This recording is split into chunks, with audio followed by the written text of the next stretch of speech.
to change a baby's diaper. I posted the video on my Facebook page already, I think, so you can check that out.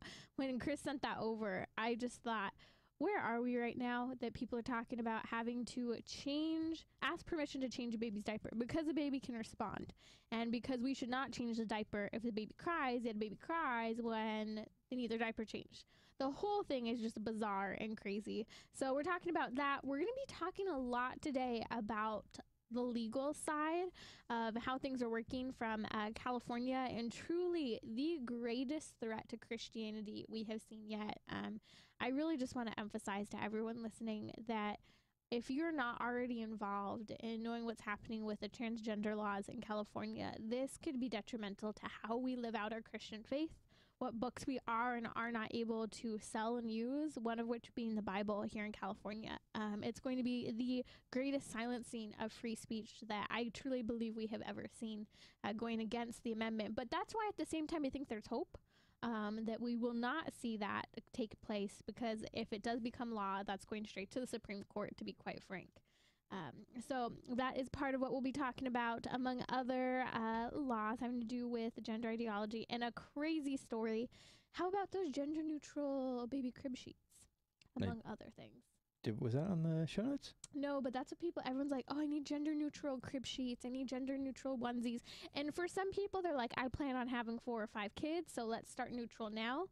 But there's a big difference between buying some neutral onesies, right, and raising your child gender neutral. Yeah, I just don't want my kids' room to look like Pepto-Bismol. I've just never been a huge fan of like everything's gonna be pink or blue or whatnot, so I gotta not hit my microphone. But yeah, so interesting. Yeah, there's some weird stuff going on in the world here, folks. And we'll talk about it on the show, and you can join in on the conversation, but you just wonder, like, yeah. So I got rid of cable a couple years ago, and I feel like it was the best thing we ever did, because we're more intentional about what we watch.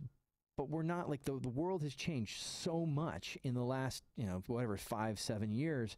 It's just running at this crazy pace. And I just wonder, when do we stop and say, this is enough? Enough is enough. This is insane. And again, you get stories about asking your baby if you can change his diaper. And we'll talk about that in the show, or the transgender thing, or one of the shows, things we're going to talk about in the show is this, the transgendered woman who had a baby. She's a man. Well, she's a woman. Okay, again, it's going to be a very difficult thing. It's a biological woman who's living life as a man, who's married to a man, who had a baby with the man that she's married to, but the article says that a man had a baby, but a man didn't have a baby. A woman who was married to a man, a woman who dresses like a man. We're going to talk about it because it's a weird thing. That was actually sent to us by a listener. So I want to point out, if you're listening to the show, or watching us on Facebook Live or YouTube or any of the places that we are, and you think, oh my gosh, they need to talk about this, post it to our Facebook page or to the social media. We'd love to get your input on the show that way. I mean, it was super awesome that we got this. I'm from California. I say things like super awesome. It was super awesome that we got this, and I'm glad we could talk about it. And it doesn't just have to be trending topics today. It can be something that's just going on in the world that eventually could be discussed. We're kind of building up a little bit of our shows for the summer when Chris and I are traveling at times. And so there are shows that are going to be more timeless episodes that aren't so trendy today, but still trending, that we would love to hear your feedback on what you'd like to hear. But we're going to get started. So for anyone listening, you're going to hear about 30 seconds of silence. Maybe I'll remind you as people are joining us that we are listening to the intro to the show. We're going to get started now. If you want to give us kind of a downbeat, you could even go like, if that's what you want to do. Yeah, it's up to you. Record it and send it in. Totally.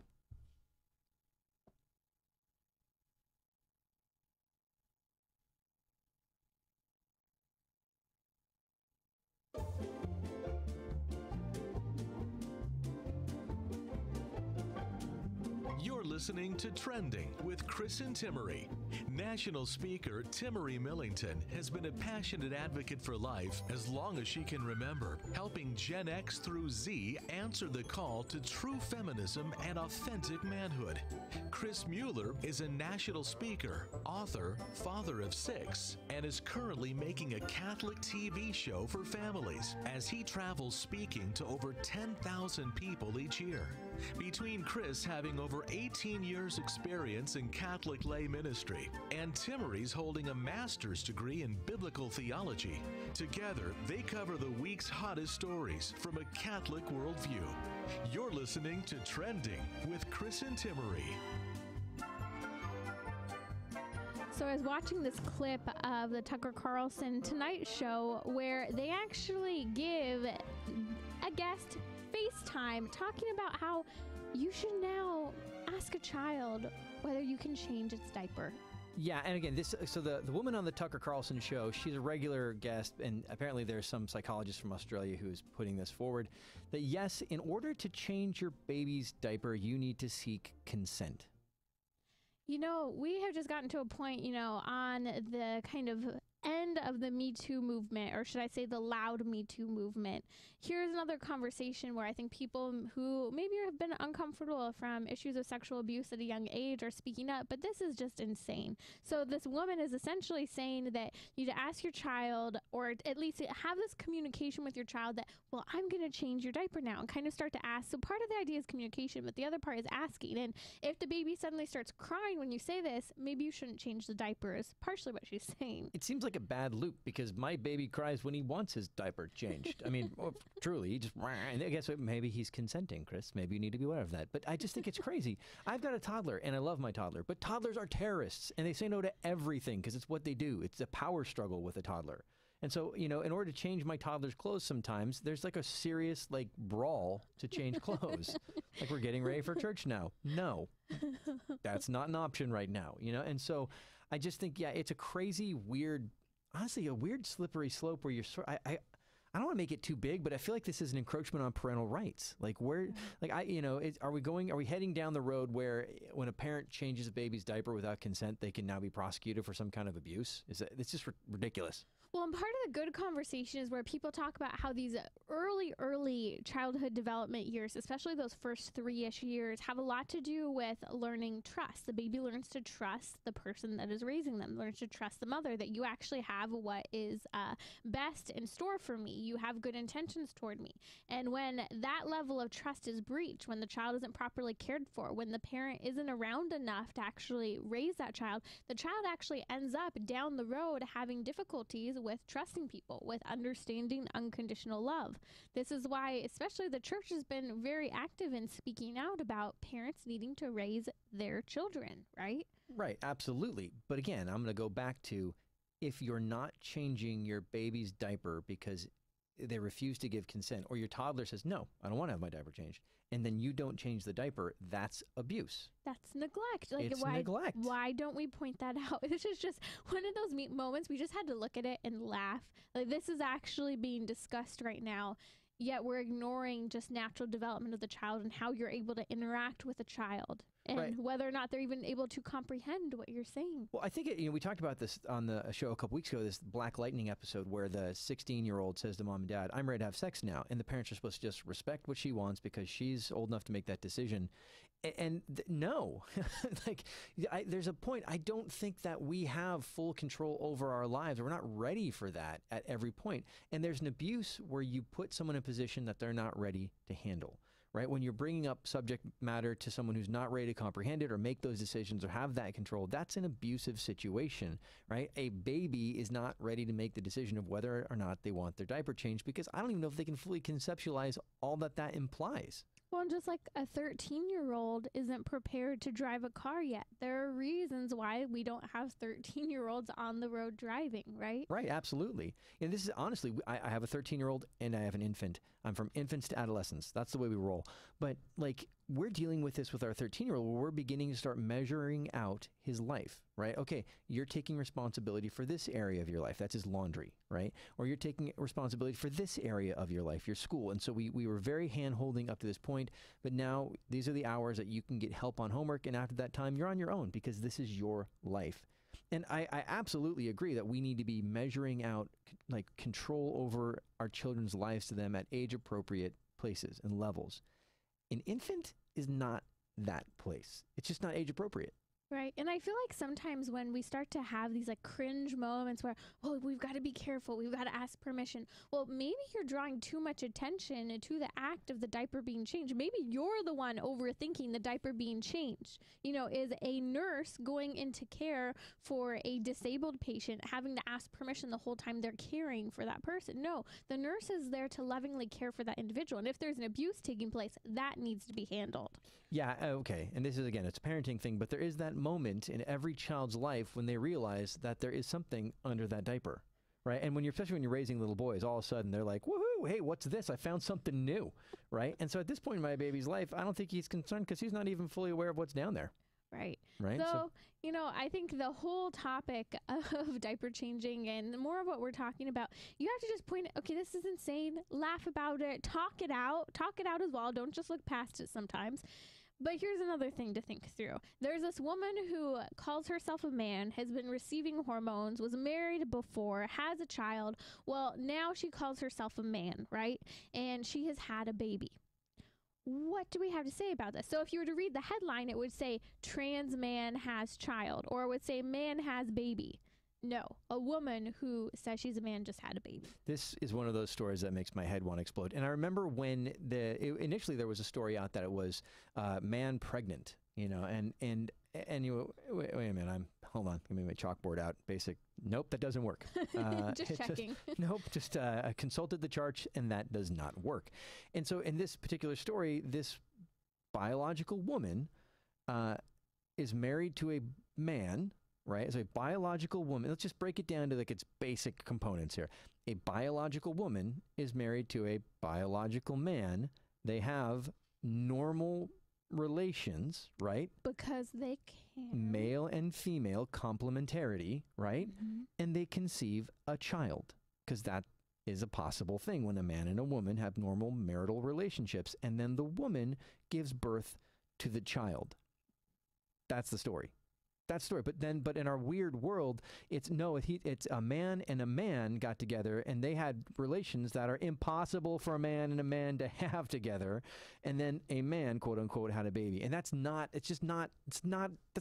real. It's like crazy talk. You guys, you are truthful. You are reasonable. You are kind in stating the truth here. Bottom line. So as these stories are coming out and people want to call it what they think it is, we're going to call it for what it is. Jesus Christ is the light of the world. He is truth. He isn't just the creator of truth. God is truth itself. And so we have to remember our responsibility to be like Christ in speaking truth. And right now there are a lot of things coming out with verbiage and wording that sounds super confusing, but it's not. And so even when we talk about it, a woman who says she's a man had a baby. Well, she's a woman. That's the bottom line. And what's interesting is she was taking a ton of hormone replacement. So basically trying to decrease female hormones to increase male hormones such as testosterone. Well, she was having health issues. No surprise, having to do with the fact that you're receiving artificial hormones that at levels are not supposed to be in your body. Well, she stops taking high levels of testosterone. Guess what? She now gets pregnant. Even though she says, I'm a man, what is this? It's just like a woman who gets pregnant. Well, I use contraception. Well, you can still get pregnant possibly. Well, there's just so much here. This is a woman who enjoys the company of a man, who apparently enjoys intimate relationships with a man, but she doesn't. But okay, so that's all that's there. But she doesn't feel like she's a woman. But so maybe we're confused on what it means to be a woman, and I think that I will maybe argue that that's true. Like, okay, so you like to fix cars or not wear pink or wear jeans and don't like wearing skirts, or you don't want to have long hair. Like, all those things are not what it means to be a woman. Like, there's none of that is what it means to be a woman. Maybe we need to get back more to the integral thing. Like, you wanted to give birth and to nurture a child from your, and like, that's inherently, like, that's a feminine, that's a womanly thing. That's what, like, your ability to do that, that's like so uniquely and beautifully woman, right? And the fact that you don't want to do the quote unquote girly things, well, fine, don't do the girly things. Yeah. I think that's what it comes down to, because there are people who are They call them tomboys, right? You don't have to wear dresses. You don't have to wear long hair, just like Chris said. And what's interesting is that this woman who is saying she's a man, well, she says, I don't see it. Pregnancy is anything inherently feminine. Well, your biology does. Sorry, honey. Right. It's just a weird, again, I think we've gotten so mixed up with this idea of a gender role or the idea that that being a woman means you wear pink and you wear a dress and you speak in a really high voice or whatever. I don't have any idea, or you don't like football or whatever it is, that you've said all those things are being a woman, but having a baby isn't. And you're like, well, huh? No, that's backwards. All those things are not inherently a woman. They're just kind of part of our societal thing, right? Yeah. But like, okay, my wife, way better at STEM stuff than I am, right? We tend to think of STEM, science, technology, mathematics. We tend to think of those as masculine things. My wife is way better at those than I am. I am way more into musical theater than she is, and dance and that kind of stuff. And I enjoy that more than she does. That doesn't make me a woman, and it doesn't make her a man. We don't have to trade, I don't have to pretend to be a woman, and she doesn't have to pretend to be a man in order for us to fit in the things that we naturally like and are better at, right? Right. And just because you cut off your boobs and take testosterone doesn't suddenly make you a man either, right? Like, it comes down to biology, and we've got to remember that.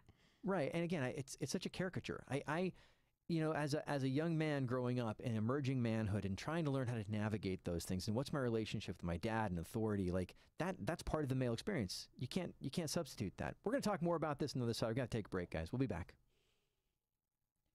You don't. You can just stop talking. Okay. You don't even have to take, because we have the bumper going out. Yeah, that's fine. Yep. So. Yeah. Same thing. Good, set. Okay, we're going to come on in. Anything else on this? Are you okay with moving on? No, we can move on. That's fine. Okay. But it does transition right into the other thing,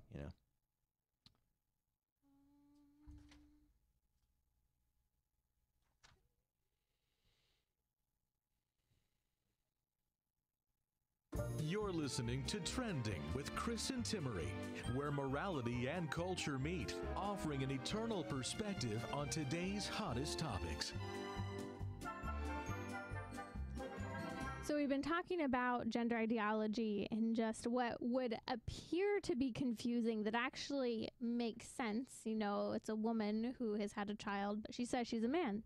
That's it, right? So now there's more conversation. Moving past that, here in the state of California, it has been law for a number of years that if an individual struggling with gender dysphoria, right, or if they are attracted to someone of the same sex, that in the state of California, they cannot receive any type of treatment, preventative treatment, if they want it. That's not allowed. That's not accessible to them. So we are basically denying care to people who are seeking out care that they want here in California. Well, Maryland has done the same thing now. Maryland has just banned therapy for minors who experience same-sex attraction or gender confusion. Right. This is a weird thing, particularly, the gender confusion thing, right? We know how, the majority of people who deal with any type of gender confusion, that typically works itself out by the end of puberty, right? Mm-hmm. And so if you're a man and you feel like, gosh, I don't feel comfortable as a man, typically by the time you get to be 25, 27, you're like, oh, okay, I get it. Puberty's awkward. End of story. But in California, if you're a 13-year-old and you're a 15-year-old and you say, gosh, I just don't feel like a man, right? Well, that's all still coming together. But if a 13-year-old voices that now, then we have to treat that person like he's a woman. And if he at some point later says, I don't know that I'm really comfortable being a woman. I know I expressed that earlier, but I don't think I am. I'm really a man. Then you can't help them to be more confident and comfortable in their biological gender. Or even say if they're really struggling through it. Basically, the therapy that's allowed is gender affirmation. So what you identify, we're just going to affirm you as that. We can't try to affirm you as what your biology says. So essentially, we're denying young people access to health care, right? Medical health care, health care for their brain, that we're saying, no, you can't have that because you're a minor. And this is just crazy. In today's day and world, you'd think that access to healthcare, as there's this huge push to make sure everyone has access, that we wouldn't be closing those doors to someone who's struggling, especially when kids who struggle with gender ideology, right, gender dysphoria, they're much, much higher, 40% higher, and I've seen other stats even higher than that, 40% more likely to attempt suicide. Right, and again, there's no science to back this up. This is just purely ideology. It is. Exactly. It's not. There's nothing that says that this is even scientifically a real thing, right? Like it's an actual valid thing. There's no science there. It's just the way we feel. Well, take the state of Maryland, just to confirm that. The state of Maryland, in looking at the case, even though this is an ideology, a law that they have forced on the people of Maryland, there has not been a single person who's reported abuse in therapy having to do with gender and same-sex attraction. So again, we're denying health care to people. We're saying to kids who normally would just work through their gender confusion, 80 to 90% of them who work through it, like Chris said, through puberty and so on, we're saying that you can't have any access. You can't have anyone to talk to if you're questioning your sexuality here. And it's crazy because that's, again, I think I would be safe to say it's a normal part of the growing up experience to feel uncomfortable and not know what it means to be a man or to be a woman, or how you are a man or a woman, right? Like what does it mean that I'm a man? Like that's a question you struggle with. How do I live that out? How do I use the strength I have, or how do I deal with my feeling of a lack of strength, right? That's a question that men have to deal with at some point, right? And unfortunately, if you're saying, well, I can't, I don't feel like I'm a man yet, or I don't feel like I'm a man, if you voice that to a counselor or a school or a teacher, they're going to immediately then have to affirm you. Well, that's right, because you're a woman, right? And they can't say, well, no. Everybody goes through these times where you go, gosh, I feel weak, or I don't feel strong, or I feel like I need to be bigger or something else in order to fulfill that role, and I don't live up to it. So what does that mean for me? Like, we all have to struggle with those kind of questions. It doesn't mean that you're not a dude or not a woman. That's Chris Mueller. I'm Timmerie Millington. We're talking a lot about laws today on the show and how they're impacting the way we live. And so as Chris is talking about this, we have to remember when we change laws, especially having to do with human sexuality, that changes not just the law itself, but how people look at these issues as well. So now we're saying in the state of California and the state of Maryland and many other, a small handful of other states, that when a kid is questioning something having to do with their sexuality, no, you can't question that. We're just going to affirm you wherever you're at.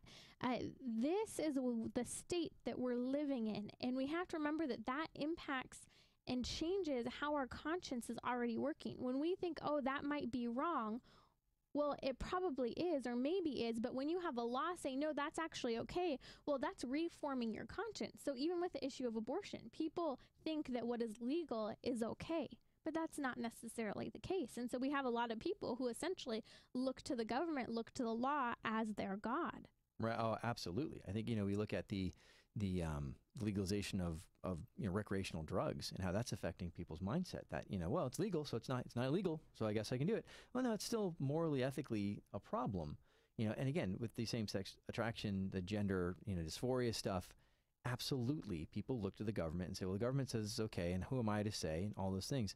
We've gotten to this point as American Catholics where people say things like, well, you don't talk about your faith or your religion or politics in public.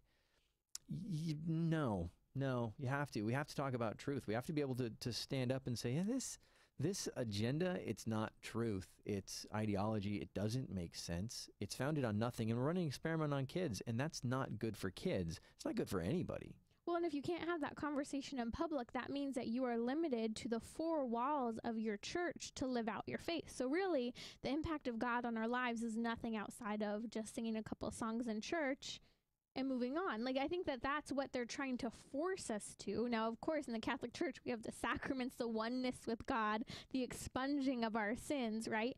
But when we look at this, you guys, this is actually far more serious than we're realizing. So this is a challenging show, talking about some of the laws. Listen to the last show of Trending if you haven't. You may not hear it on your network, but we talked a lot about the major successes, some of, I would say, the biggest pro-life historical successes in the United States in a number of years. And we list them off and talk about the impact they've had. Well, right now, California is looking at the greatest infringement of the First Amendment that we have ever seen in the United States. And that has to do with AB 2943. That's an assembly bill that is now moved into the Senate. Hopefully we'll hear when the Senate vote is taking place, but we need you guys to be active, and here's why it's such a big deal. Yeah, so what this does is it basically outlaws any sort of publication, any sort of therapy, any sort of help that could be given to someone who's dealing or struggling with transgenderism or gender dysphoria, right? And so if you want to write a book that is going to give a negative view of gender dysphoria, or it's a self-help book for people dealing with this, you can't write and publish that in California. Not only that, if you look at it as immoral, part of the language in the law, if it is talked about as immoral, you will no longer be able to sell that. So what does that mean? Anything having to do with sexual morality, pushing one man, one woman, not anything outside of that, that will no longer be allowed to be sold, is what we're looking at happening. They're able to weasel this into the bill. And it's funny because some of the people who are in favor of this, if you hear the debates, they're all for the bill, but they're a little concerned about, well, some of the material. And so they're kind of trying to say, oh, it's not going to impact the material. That conversation can still take place. But if you look at a lot of the text of the bill, that's not so. Guess what we won't have access to anymore? Our Bibles. Right. Because in the Bible, we have revealed truth, right? And we can't deny that as Christians, and that God has set up marriage in such a way that it is between a man and a woman. I mean, that's just, again, it's written in our bodies, right? Yeah, it's scary stuff. It absolutely is scary stuff. I think, I think it's very easy to fall back, and as a Californian or as a citizen of the United States, and say, well, it'll go to the Supreme Court, and the Supreme Court will overturn it. Yeah, there's no guarantee there. I mean, we've seen some crazy stuff happen in the Supreme Court over the years. Well, I think because it is the First Amendment, that if for some reason this does pass in California, there's no way that this wouldn't eventually go to the Supreme Court. This would be the greatest infringement on the First Amendment, and people, they would take it to the Supreme Court. But again, it's a number of years that it takes to get to the Supreme Court. And during that time, again, what people see as legal, they think is moral. And again, that's impacting the conscience of the individual. So it will have done harm for a number of years up until the point where it does actually hit the Supreme Court. Right. And again, you're saying, oh, it'll get the Supreme Court and the Supreme Court will take care of it. Yeah, well, this is the same Supreme Court of the United States that at one point said that black people count for 3/5 of a person when you're looking at representation, right? The Supreme Court is not an infallible body. Bad things happen. So we can't sit back and wait for that to play out in the courts. We have to get active with our legislators.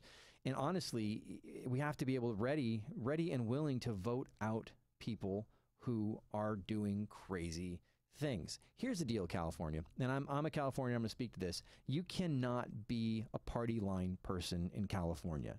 You can't go in there and just say, I'm going to check the box for whatever party. You have to look at the issues, and you have to say, wow, hey, did you know that suddenly we can't sell Bibles in California anymore? And again, that's the extreme view of this, but potentially possible in the way it's written right now.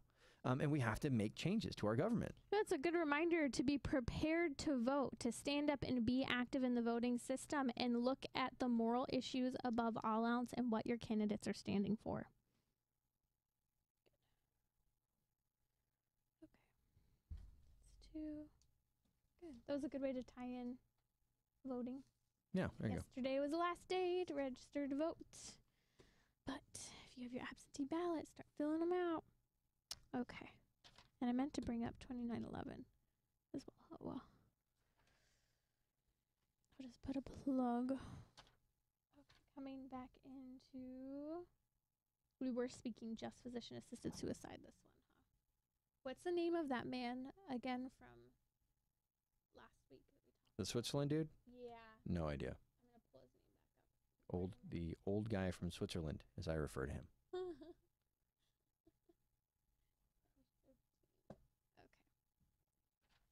Ready?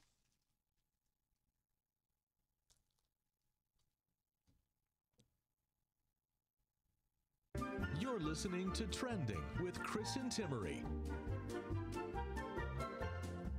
Just put a little plug for getting active in the state of California. Maybe you're not even in the state of California, but you can push that content back out, fighting this Assembly Bill 2943 before it hits the Senate, really influencing those politicians to stand for morality in the First Amendment and free speech, religious liberty. Please be active. I have on my website, timmerie.com, that's Timmerie, information about how you can get involved and links to different places where they've set up turnkey information to send out to your representatives here in the state of California.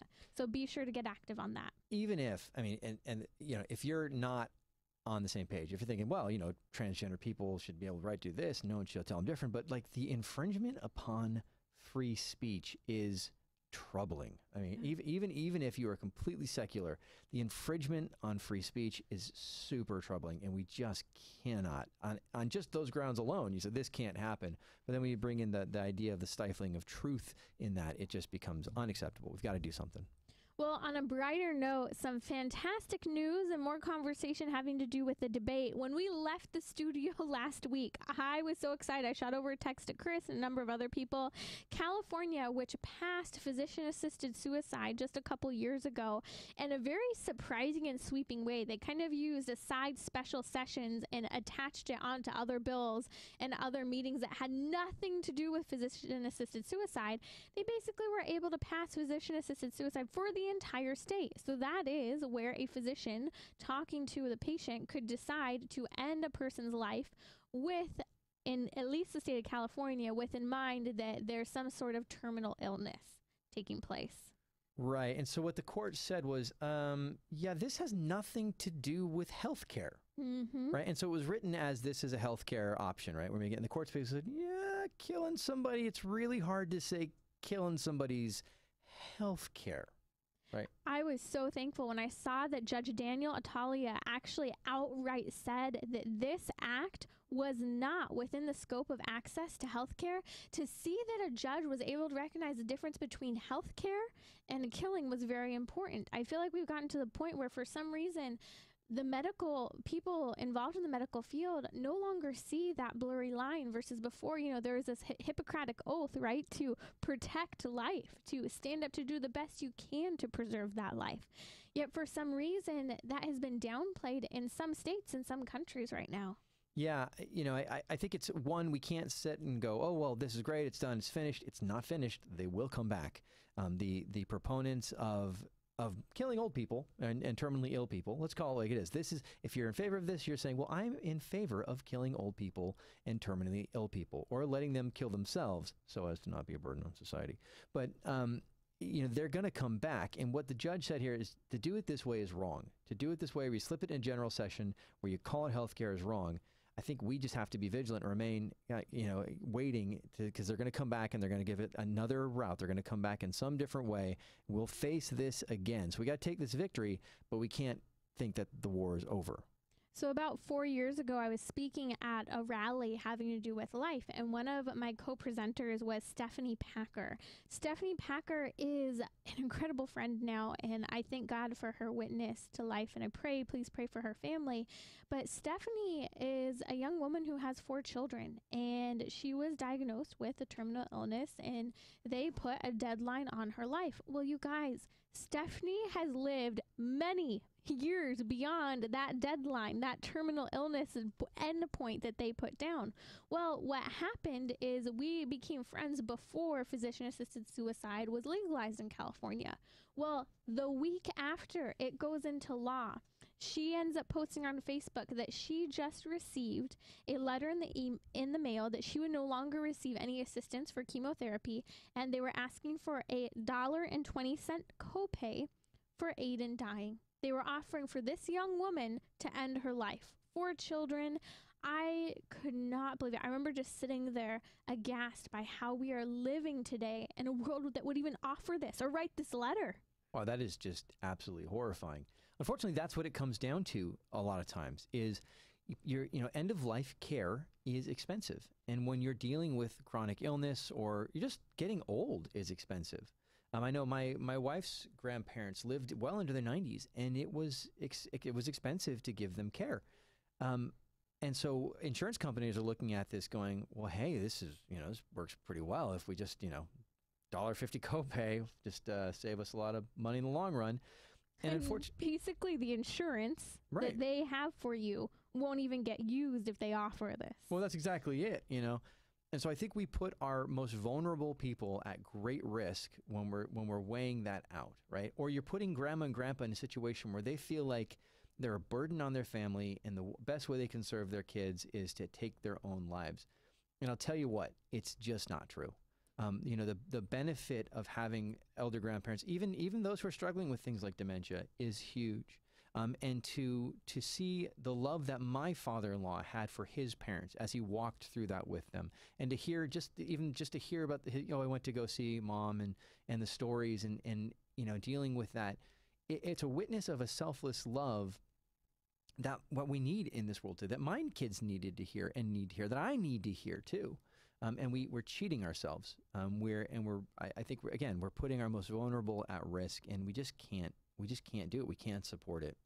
Well, what's interesting is last week, you guys may have remembered, we shared the sad news of a 104-year-old man who traveled to Switzerland, where physician-assisted suicide is not only legal, but you don't even have to have a terminal illness. You can just choose to end your life. And grant, some people may say, well, he was old, he lived a life, he can move on. No, he was intentionally choosing to commit suicide with his doctor with drugs. What's the difference between a teen overdosing, choosing to overdose, and a man who's older choosing to overdose, but the doctor's helping him? There's no difference. It's just more people are complicit in this case. Yeah, absolutely. Absolutely. Well, what's happened, though, Chris, is that because this man has done the deed that I think is one of those unthinkable deeds, basically people are saying, well, should we rethink in those states that already have legal physician-assisted suicide for the elderly without having to have a terminal illness? Just let them die in their own way, in their own quote-unquote dignified way. Yeah, again, that is, and people talk about the slippery slope argument.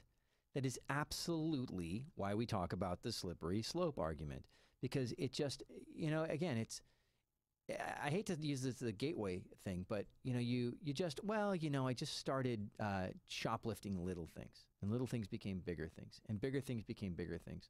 Or, we talk about the near occasion of sin, right? Well, you avoid the near occasion of sin because the near occasion of sin is basically training for the occasion of sin.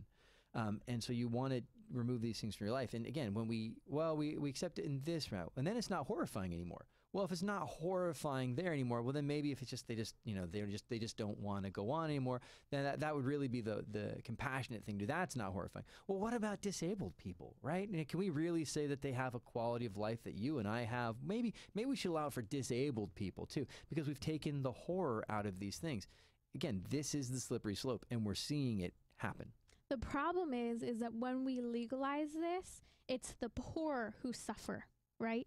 It is the elderly who suffer. It is the people with little to no families, the lonely. It is the bottom of society in terms of people who have support and love and care who will suffer the most, because now people can look at that life and see it as worthless. They can move on. Even in this case, a woman of 4 children who has lived years beyond when she was quote unquote supposed to die continues to live. In this past week, she is celebrating the defeat of physician-assisted suicide in California.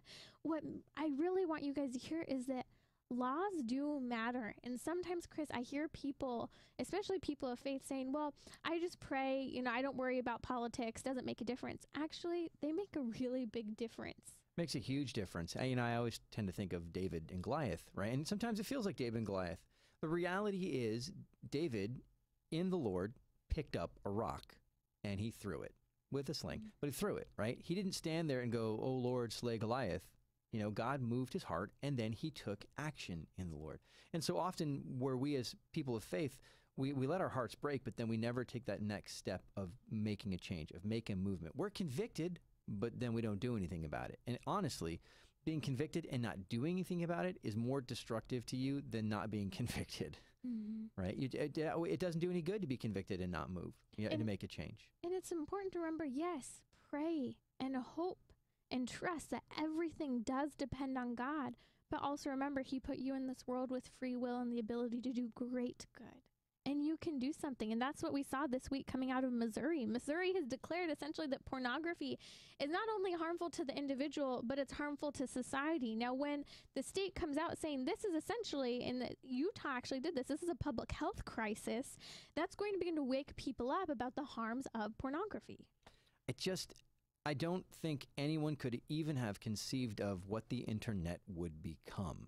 And with the advent of smartphones, and now every middle school student has a smartphone in their hands, it is porn is an epidemic, and it is a public health crisis. And so God bless Missouri for declaring it harmful to the individual and society. God bless Utah for doing it. I think more states need to get in line. I mean, we talked about the UK is implementing a national censoring so that you have to have an age verification to access porn. They're looking at doing that. Hey, United States, it's time to get on board.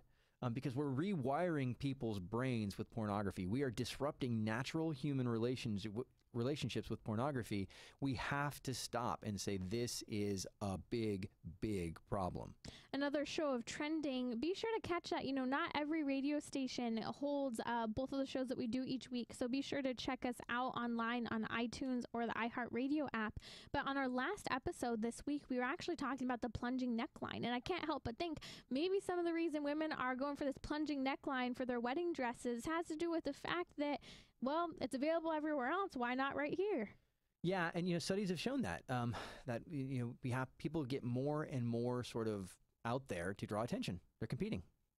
You're listening to this and much more on Trending. We're going to be talking more about Joan of Arc on Broadway and the way we can have better conversations with people who disagree. Awesome. Okay, next segment. Do you want to bring us in on Joan of Arc? Sure. Yeah, why not? Go. You're listening to Trending with Chris and Timmerie, where morality and culture meet, offering an eternal perspective on today's hottest topics. I love theater. I was a theater major in college. I did a lot of musical theater over the years and a lot of different stuff throughout California and Hollywood. And I was really surprised and pleased to see that there's a revival of Joan of Arc on Broadway right now. I've never seen it. Have you seen the play? I haven't seen the play. I wasn't even aware of the play until I read this article, but I thought, wow, how cool is that this story of this great saint is being told on Broadway, and what an opportunity. And I know it's on this past week. I don't know if it has a longer run than that, but I thought it was neat because some of the words that were being portrayed by the woman who played Joan of Arc, she started to really defend the character Joan of Arc, and she's not even a Christian. Yeah, it's interesting. There's an article, NPR did an interview with the young woman playing Joan, and this point stuck out to me in that conversation, and why I think it's a wonderful thing that this is happening. But the guy, the interviewer, Simon, says she was brave, she was dauntless, but she heard voices. Wasn't she deranged? Condola Rashad, who plays Joan of Arc, basically kind of has this really good response, I thought, Chris, when you sent this over. But basically, does someone have to be deranged in order for them to kind of follow what they believe is right, to follow an inspiration that they have? Yeah, and I think this is an attack on Christianity when we equate prayer, right, and that relationship with God through the Holy Spirit with some sort of mental illness. Right? And that's essentially what he's saying, right? That Joan of Arc heard the voice of the Lord, so she must have been, bipolar or something. So to be inspired means you're insane. Well, according to this, was she deranged? Well, I mean, Elon Musk was inspired to create Tesla, right? Is he deranged because he had that inspiration? Where did that inspiration come from? It's just because she was a person of faith who believed in God that she's considered insane. Well, yeah, and she was hearing the voice of the Lord. Like the inspiration was a person, right? It was God, not she had a great idea, right? And I think that's definitely important to remember, but for some reason we forget where were Adam and Eve in the garden at the beginning of our human anthropology, right? They were in the garden walking with God. If God is truly the creator of the universe, right? If God is our Father, if God is our Savior, if he is the inspiration, right? The Holy Spirit, the inspiration, why wouldn't we hear at times the voice of God or the inspiration of God in our lives? Right, absolutely. We just celebrated Pentecost in the church, and we celebrate this great moment of the Holy Spirit pouring himself out into the world. And we talked about this in the show. Pentecost was a feast of the giving of the law in Judaism. In the Feast of Pentecost in the New Testament, this is the coming of the law, the Holy Spirit, to live in our lives, to write the law on our hearts. And the idea that God came to dwell inside of you in your baptism and then remain dormant and you were kind of on your own is silly. right? Why would the Holy Spirit come to live, to dwell within you, if not to communicate to you the will of God, that you might know God, and hear his promptings in your life? And so, I think it's part of the normal lived experience of a follower of Christ to seek out and to hear the voice of the Lord in our lives, whether that be through Scripture or whether that be through our personal prayer life, our relationship with God.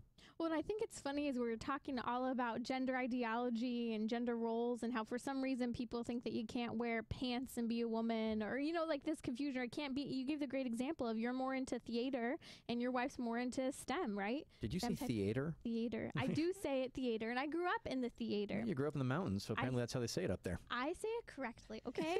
That's fine. I do say theater. Okay. But, looking at this, Joan of Arc, I think, is a good example.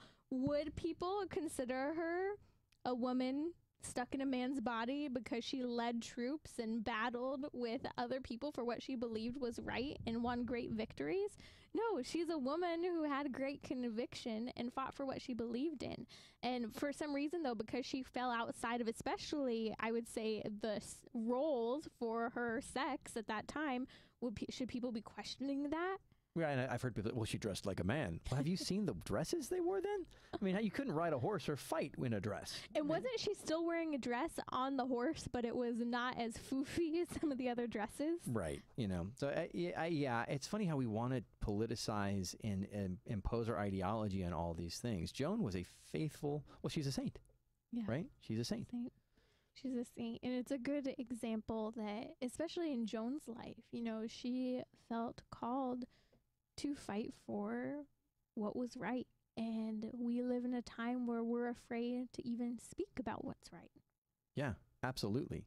Absolutely. We talk about martyrdom in the church, and I think, obviously Joan died a martyr, but we as our modern everyday Western Catholics, we have such an easy existence that we're afraid just to speak up. And I think we're more afraid of a social martyrdom than I think some of our brothers and sisters in the East are afraid of a blood martyrdom.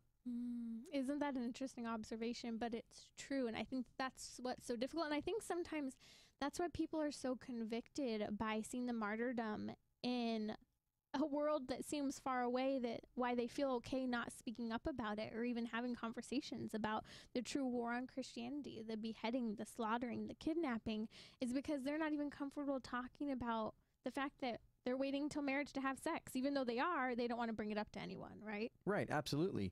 I think part of it is, I kind of go back to this, we're victims of the Enlightenment concept, that we're so afraid to look silly that we don't even want to say anything about the supernatural reality of being a follower of Jesus Christ, that you were recreated at baptism, born into the family of God. You're given the Holy Spirit to reside and to live and to guide you, the advocate, right? And Jesus says he'll teach you everything you need to know, right? In John's gospel, that the idea that in my prayer, God could prompt me, that God could call me to the priesthood, or God could convict my heart that I'm saving myself until marriage, or whatever that is, that becomes such a, I don't want to seem like a weirdo, or I don't know. Or just again, at the end of the gospel the other week, Jesus says, you'll cast out demons in my name, and that you will lay hands on people and then they'll get well. And you'll drink poison and it won't kill you. Okay, fine. That's all wonderful, beautiful. How many of us believe that? Yeah, do we have that faith? And it reminds me of the period where Jesus is traveling through, and because isn't he just a carpenter's son? Because of their lack of faith, he didn't perform miracles in certain areas. Do we have faith that God can move mountains in our lives? I was just thinking, I think about this all the time when there are difficult situations. I'm like, okay, this is really difficult right now, but it might be your will that this period of suffering is here. But it also could be your will to radically change my life tomorrow to make the plans that I would like to be in store for me, right? God can move mountains. He can do anything. Sure. We've got to trust in his providence, in his timing, and what he is allowing, even if that's pain in the moment of today, to take place. You look at the early church and how miracles happened, right? And I think, why don't they happen? Because we're scared to look silly. Right? If God prompted you right now to lay hands on someone and to pray for their healing, would you do it? 90% of us would not, because what if he doesn't show up? right? But you look at St. Peter in Acts, and with the cripple guy who wants him to give him money, and Peter doesn't go, oh gosh, I don't have money, but I feel bad about it. He goes, I don't have money, but what I do have, I give you, rise and walk. There's no, Lord, if you would, please, but you probably won't, but if you would, I don't want to presume anything, but maybe you won't, but I could. He just, in Jesus' name, he does what he's called to do. I think as believers, we have to say, gosh, like Joan just moved with that conviction, we have to move when God convicts our heart. And we have to risk looking silly because our God is a real living God. That's Chris Mueller. I'm Timmerie Millington. There was this piece that came out in NPR, an interview with Dylan Marin, who has a podcast of, basically it's titled something like Conversations with People Who Hate Me. And he's creating a dialogue and actually calling people on the phone who comment on things that he's done or his guests have done, really encouraging a dialogue to actually take place. Yeah, I love this. This is so great because I think it's so easy to troll people on the internet, right? To post nasty things that you would never say to someone to their face, right? And so to break the wall and just kind of be like, hey, remember me? I'm the guy that you called the expletive because I didn't agree with your talks. Hey, let's just talk. Well, one of the guys I remember hearing, he said, I had a couple shots or something in my system by the time that comment came out. So I didn't really mean what I said about you and your character specifically, but I do stand by, my position on this specific topic. It's interesting because I think people have very different conversations in person or even on the phone versus conversations they would have online. Oh, absolutely. Absolutely. And I think anybody, if you asked, has the internet made us a more civil society? I don't think they're going to get a resounding, yeah. I think for the most part, no. I mean, and how many people had gone off Facebook during the last election because it just became so much vitriol, right? Well, I had a friend over recently, and she was complaining about a couple people we know who are on social media, and she goes, I actually agree with some of what they say. I might not agree with everything, but I would actually like to hear more of the conversation.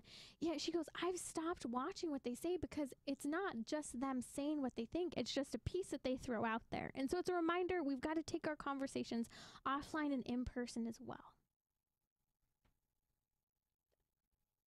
Done. 3 hours. Cool.